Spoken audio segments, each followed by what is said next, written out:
Innovation foundation आयोजित innovative टेकॅथॉन 3.0 या hackathon स्पर्धेच्या बक्षीस वितरण सोहळ्यात JSPM नर्हे शैक्षणिक संकुलातील विद्यार्थ्यांच्या टीम ॲग्रो यंत्रने यंदाचे विजेतेपद पटकावले. भारत आज स्टार्टअप क्षेत्रात जगात दुसऱ्या क्रमांकावर पोहोचत आहे ही चांगली बाब आहे. मात्र समाजाभिमुख समस्या सोडविण्यासाठी नाविन्यपूर्ण तंत्रज्ञान आणि कृत्रिम बुद्धिमत्तेचा वापर व्हायला हवा.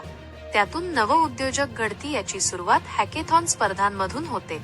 त्यामुळे अधिकाधिक विद्यार्थ्यांनी समाजाभिमुख प्रश्नांवर उपाय शोधण्यासाठी विद्यार्थ्यांनी अशा स्पर्धांमधून पुढे यावे अशी अपेक्षा राष्ट्रीय शिक्षण धोरणाच्या अंमलबजावणी समितीचे अध्यक्ष व माजी कुलगुरू डॉक्टर नितीन करमळकर यांनी व्यक्त केली.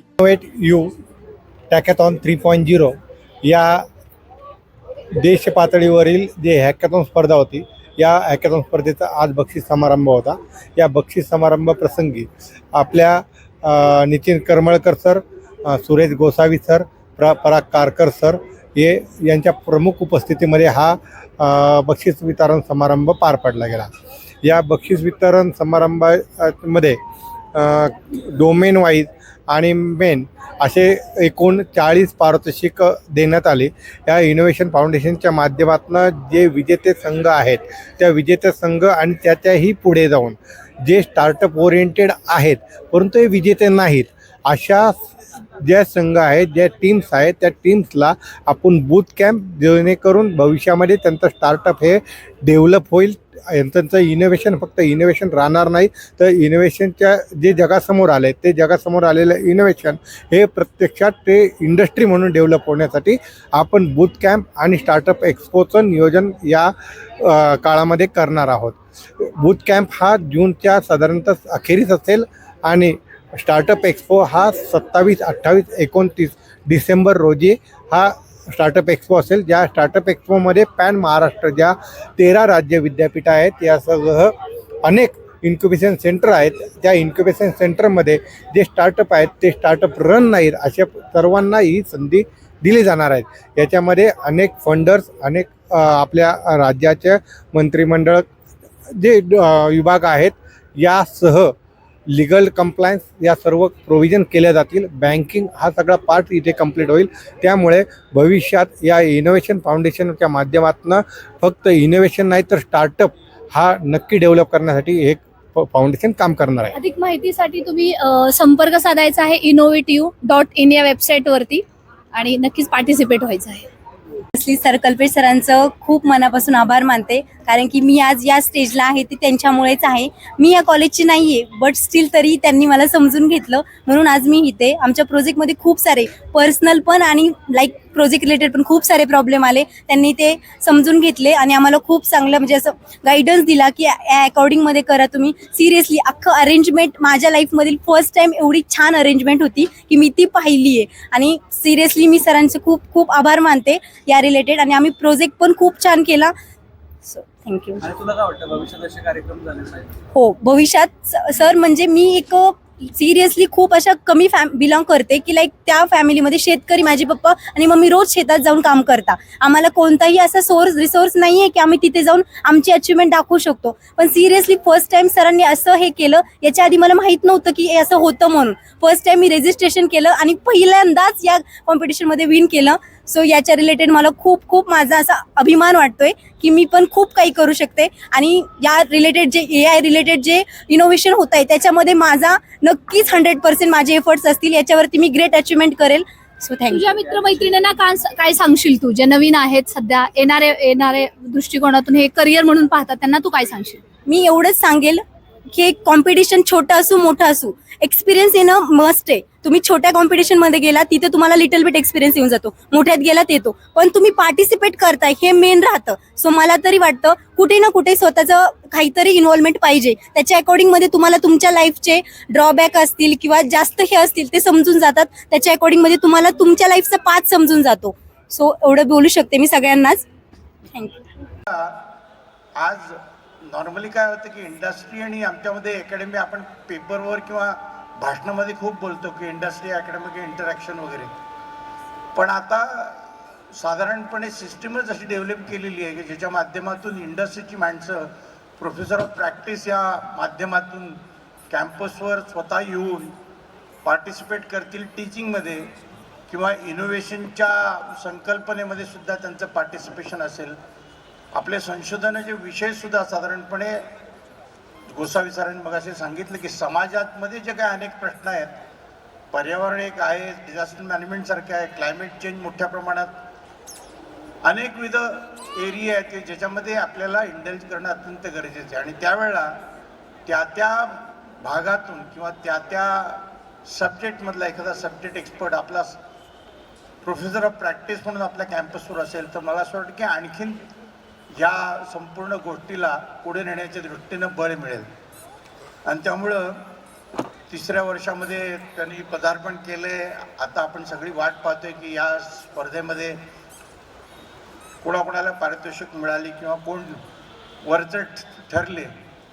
पण मगाशी कल्पेशनी जसं सांगितलं की ज्यांना मिळालं नाही त्यांनी त्याच्याकडं फेल्युअर न बघता पुढच्या प्रवासाची ती सुरुवात आहे अशा पद्धतीनं जी मानसिकता जर ठेवली तर मला असं वाटतं की पुढच्या याच्यामध्ये यश मिळण्याच्या दृष्टीनं ती मोलाची गोष्ट ठरेल.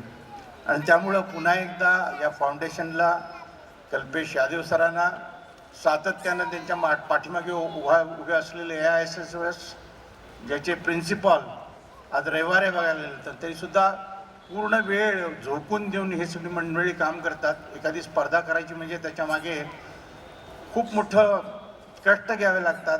आज आपल्याला दिसतं 1-2 दिवस 24 तास तुम्ही इथे आहात, पण त्याच्यासाठी गेले माझ्यामध्ये 2-4 महिन्याचं साधारणपणे काम या संस्थेच्या माध्यमातून त्यांचे कार्यकर्ते आणि कॉलेजने केलेलं आहे. त्यामुळं त्यांना एकदा जोरदार टाळ्या देऊन आपण त्यांचं अभिनंदन केलं पाहिजे. आणि या संस्थेच्या प्रगतीसाठी आणि तुमच्या सर्वांच्या प्रगतीसाठी शुभेच्छा देतो. थांबतो. धन्यवाद. यातनं काय शिकून जातो ही गोष्ट महत्त्वाची आहे. एखादी गोष्ट आपण स्पर्धेच्या स्वरूपात घेतो तेव्हा आपल्यापेक्षा चांगला परफॉर्म करणारे लोक असतात, परंतु यामध्ये आपण लक्षात घेतलं पाहिजे की आपण आणखीन काही इम्प्रूव्हमेंट करू शकतो. तुम्ही जेव्हा समूहाने एकत्र येता आणि समूहाने काही ॲक्टिव्हिटीमध्ये भाग करता, तुमच्या नवीन कल्पना मांडता, तेव्हा आपल्यापेक्षाही चांगल्या कल्पना प्रत्यक्षात आणणारे दुसरे विद्यार्थी आहेत. या गोष्टी लक्षात घेतल्या पाहिजेत आणि पुढील काळामध्ये आपण नवीन काय करू शकू. एक उदाहरण, आम्ही विद्यापीठामध्ये जेव्हा काही गोष्टींची चर्चा करतो तेव्हा असं लक्षात आलं की आपल्याकडे आपण मोबाईल वापरतो, आपण संगणक वापरतो, परंतु जेव्हा जेव्हा तंत्रज्ञान बदलतं तेव्हा ते संगणक आणि मोबाईल आउटडेटेड होतात.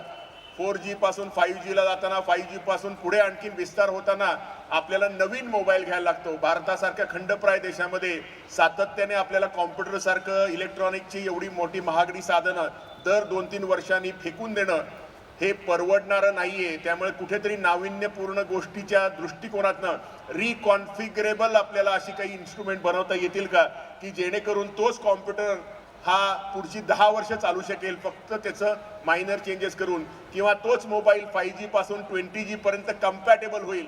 अशा स्वरूपाचा विचार आज तरुणांनी केला पाहिजे. आपण विचार करतो, जसं पराग सरांनी सांगितलं की रिकॉन्फिगरेबल कॉम्प्युटिंगचा आपल्याला कुठेतरी विचार करायला पाहिजे.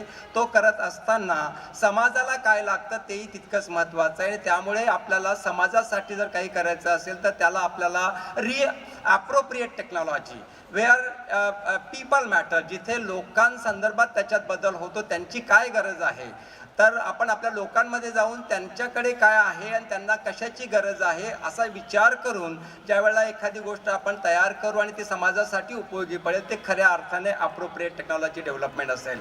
आणि हे सगळं करत असताना सर्व इंजिनिअरिंगचे विद्यार्थी हे ज्या वेळेला 11वी-12वी करू येतात त्यावेळेला ते काही बेसिक डेफिनेशन जिथे शिकतात त्या मात्र त्यांना इथे अप्लाय करायला लागतात, जिथे आपण ॲक्युरसी प्रिसिजन फक्त म्हणतो, पण इथे ॲक्च्युली तुम्हाला दाखवायला लागते की ॲट व्हॉट ॲक्युरसी माझी सिस्टीम चालणार आहे, किती प्रिसिशनने चालणार आहे, कुठल्या डायरेक्शनला किती वेगाने जाणार आहे. इनोव्हेट यू हॅकेथॉन 3.0 या राज्यस्तरीय हॅकेथॉन स्पर्धेचा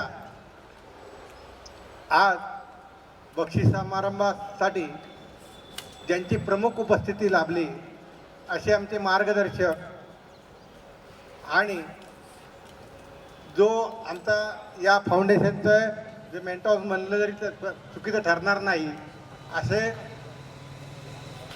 नॅक कमिटीचे अध्यक्ष चेअरमन नितीन करमळकर सर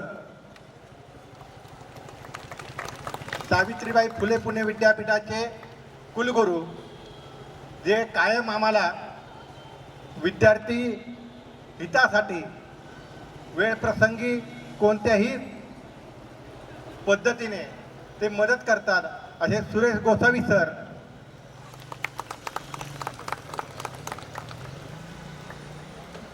या सावित्रीबाई फुले पुणे विद्यापीठाचे प्रो व्ही सी पराग कारकळ सर, जे कायम आम्हाला आमच्या कामामध्ये बक्षीसरूपी थाप देतात असे कारकळ सर,